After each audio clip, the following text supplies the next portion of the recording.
ഇനി പാലക്കാട്ടേക്കാണ്. വളരെ രസകരമായൊരു സംഭവമാണ്. വിൽക്കാൻ പാക്കറ്റുകൾ ഇങ്ങനെ അടുക്കി വെച്ചിരിക്കുകയാണ് കാടമുട്ട. ദേ വിരിഞ്ഞു വരുന്നു 2 കുഞ്ഞുങ്ങൾ. ചൂട് കാരണമാകാം ഇങ്ങനെ വിരിഞ്ഞതെന്നാണ് കരുതുന്നത്. പ്രലോഭ് കുമാർ എന്നയാളുടെ കടയിലാണ് ഈ വിൽക്കാൻ വെച്ച കാടമുട്ട വിരിഞ്ഞത്. പെറ്റ് ഷോപ്പിൽ തന്നെ ഫീഡുണ്ട്, ഇതിനുള്ള ഫീഡുണ്ട്. അത് കൊടുത്ത് നമ്മൾ ഇവിടെ തന്നെ ഉള്ള പെറ്റ്സിനോടൊപ്പം ഇവനെയും നമ്മുടെ ഒരാളായിട്ട് നമ്മൾ വളർത്താൻ ശ്രമിക്കുന്നുണ്ട്. ഗൂഗിളുണ്ട് നമുക്കൊപ്പം പാലക്കാട് നിന്നും. ഗൂഗിൾ, ഇത് കേൾക്കുമ്പോൾ ആർക്കും കൗതുകം തോന്നാം, പക്ഷെ നമ്മൾ ഈ ലൈറ്റൊക്കെ ഇട്ടാണ് മുട്ട വിരിയിക്കുന്നത്, ഈ ബ്രോയിലർ, അതൊക്കെ നമ്മൾ കണ്ടിട്ടുണ്ട്. അപ്പോൾ അങ്ങനെ ചൂട് കൂടിയാൽ സംഭവിക്കാം. ഇതിന് വേറെ എന്തെങ്കിലും ശാസ്ത്രീയമായ കാര്യങ്ങളുണ്ടോ?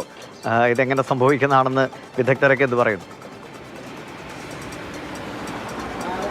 ഈ ചൂടായതുകൊണ്ടായിരിക്കും ഇങ്ങനെ ഒരു സംഭവം ഉണ്ടായതെന്ന് തന്നെയാണ് പറയുന്നത്. കാരണം പാലക്കാട് അത്രയധികം ചൂടാണല്ലോ, 45 ഡിഗ്രി സെൽഷ്യസ് ഒക്കെ പല സ്ഥലങ്ങളിലും രേഖപ്പെടുത്തിയിട്ടുണ്ട്. അപ്പോൾ നല്ലേപ്പിള്ളിയിൽ നല്ല ചൂടുള്ളൊരു സ്ഥലമാണ്. അവിടെ ഒരു ഇത്തരത്തിൽ കട നടത്തുന്ന ഒരാളുടെ പ്രലോഭ് കുമാറിൻ്റെ കടയിലാണ് വിൽക്കാൻ വെച്ച കാടമുട്ട 2 എണ്ണം വിരിഞ്ഞത്. അതിലൊരെണ്ണം പകുതി ഇങ്ങനെ പൊളിഞ്ഞ് വരികയായിരുന്നു. അപ്പോൾ ആ കടയിൽ നിന്ന് സാധനങ്ങൾ വാങ്ങാൻ വന്നവരാണ് ആദ്യം ഇത് കണ്ടത്.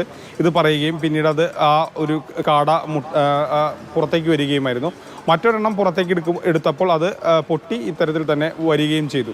അങ്ങനെ 2 കാട മുട്ടയാണ് വിരിഞ്ഞത്. ഇത് നമുക്കൊക്കെ തന്നെ അത്ഭുതമുള്ള ഒരു കാര്യമാണ്. കാരണം സാധാരണ നമ്മൾ കാണാറുണ്ട് ഒരു പ്രത്യേക സജ്ജീകരിച്ച സംവിധാനത്തിലൊക്കെയാണ് ഇങ്ങനെ കാടമുട്ട വിരിയിച്ചെടുക്കുന്നതും അങ്ങനെയൊക്കെ കണ്ടിട്ടുള്ളത്. അപ്പോൾ അങ്ങനെയൊന്നും ഇല്ലാതെ ഇങ്ങനെ വിരിഞ്ഞു വരുന്നു. അത് ഒരുപക്ഷെ ചൂട് കൊണ്ടായിരിക്കും എന്നുള്ളതാണ് കണക്കാക്കുന്നത്. ഏതായാലും ഈ 2 കാടകളെയും ജീവിപ്പിക്കുക അല്ലെങ്കിൽ കൂടുതൽ പരിപാലിപ്പിക്കുക എന്നുള്ളത് തന്നെയാണ് ലക്ഷ്യം വയ്ക്കുന്നത്.